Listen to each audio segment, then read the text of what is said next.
If you think you are bad, I am your dad. Karnataka BJP ಅವರೇ, ನಿಮ್ಮ regular ಎಂಪಿಗಳು ಏನು ಕಡದ ಕಟ್ಟಿ ಹಾಕಿದಾರೋ ದಯವಿಟ್ಟು ಮಂಗಳವಾರ ರಿಪೋರ್ಟ್ ಕಾರ್ಡ್ ಇರ ಕೇಳಿ. ಕರ್ನಾಟಕದ ರಾಜಕಾರಣದ ಅಸಭ್ಯ ರಾಜಕಾರಣಿ ಪ್ರಹ್ಲಾದ್ ಜೋಶಿ ಸಾಹೇಬ್ರು ಅವ್ರ ರಿಪೋರ್ಟ್ ಕಾರ್ಡ್ ನ ಪಬ್ಲಿಷ್ ಮಾಡ್ಬೇಕು ಅಂತ ವಿನಂತಿಸ್ತೇನೆ. ಅದೇ ರೀತಿ PC ಮೋಹನ್ ಅಣ್ಣ ಅವರು ರಿಪೋರ್ಟ್ ಕಾರ್ಡ್ ನ ಪಬ್ಲಿಷ್ ಮಾಡ್ಬೇಕು ಅಂತ ವಿನಂತಿಸ್ತೇನೆ. ತೇಜಸ್ವಿ ಸೂರ್ಯ ಅವರು ಅವ್ರ ರಿಪೋರ್ಟ್ ಕಾರ್ಡ್ ನ ಪಬ್ಲಿಷ್ ಮಾಡ್ಬೇಕು ಅಂತ ವಿನಂತಿಸ್ತೇನೆ. ಪರವಾಗಿಲ್ಲ, ನೀವೇನ್ ಮಾಡಿದ್ರೆ ಅದ್ ಹೇಳಿ ಸರ್ ಜನರ ಹತ್ರ. ಅಕಸ್ಮಾತ್ ಖಾಲಿ ಪೇಜ್ ಇದ್ರು ಅಟ್ಲೀಸ್ಟ್ ಆ ಖಾಲಿ ಪೇಜ್ ಆದ್ರೂ ತಂದಿಡಿ, ಜನಕ್ಕೆ ಗೊತ್ತಾಗ್ಬೇಕು. ನೋಡಿ, ಕರ್ನಾಟಕದ ಪ್ರಬುದ್ಧ ಮತದಾರರು ರಾಜಕಾರಣ ಪಕ್ಕ ಇಟ್ಟು ಯೋಚನೆ ಮಾಡಿ.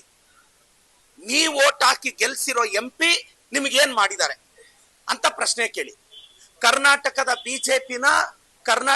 ಬಿಜೆಪಿ ಎಂಪಿಗಳನ್ನ ಪ್ರಶ್ನೆ ಮಾಡೋ ತಾಕತ್ತು ನನಗಿದೆ. ಓಟ್ ಹಾಕಿ ಗೆಲ್ಸಿರೋ ತಮಗೂ ಇದು ಬರಬೇಕು ಅನ್ನೋದು ನನ್ನ ಬಯಕೆ. ನಾನು ಎಲ್ಲ ಕರ್ನಾಟಕ ಬಿಜೆಪಿ ಅವರೇ, ಮಂಗಳವಾರ ಬೆಳಗ್ಗೆ ನಾನು ಯಾಕೆ ಮಂಗಳವಾರಗೂ ಟೈಮ್ ಕೊಡ್ತಾ ಇದ್ದೀನಿ ಅಂದ್ರೆ, ಅವರು ಒಂದ್ 3 ದಿನ ಪ್ರಿಪೇರ್ ಆಗ್ಬೇಕಲ್ಲ. ಅವ್ರ ಪೇಡ್ ಆರ್ಟಿಸ್ಟ್ಗಳಿಗೆ, ಗಾನ ಬಜಾನ ಟೀಮ್ಗೆ ಸ್ವಲ್ಪ, ಅವರು ಮತ್ತೆ ಪೇಡ್ ಕಾಮೆಂಟ್ಗಳಿಗೆ ಸ್ವಲ್ಪ ಪ್ರಿಪರೇಷನ್ ಆಗ್ಬೇಕಲ್ಲ.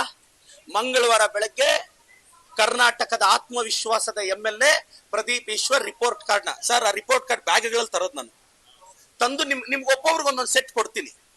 ಆನ್ ಪೇಪರ್ ವಿಲೇಜ್ ನೇಮ್, ಅರ್ಜಿಗಳ ಹೆಸರು. ನನಗ್ ದಮ್ ಇದೆ, ನಾನು ಒಳ್ಳೇದ್ ಮಾಡಿದ್ದೀನಿ ಅಂತ. ಎಲ್ರಿಗೂ ಒಳ್ಳೇದಾಗ್ಲಿ. Karnataka BJP, if you think you are bad, I am your dad. ಮಂಗಳವಾರ ದಯವಿಟ್ಟು ನಾನು ರಿಪೋರ್ಟ್ ಕಾರ್ಡ್ ತಗೊಂಡ್ ಬರ್ತಾ ಇದ್ದೀನಿ.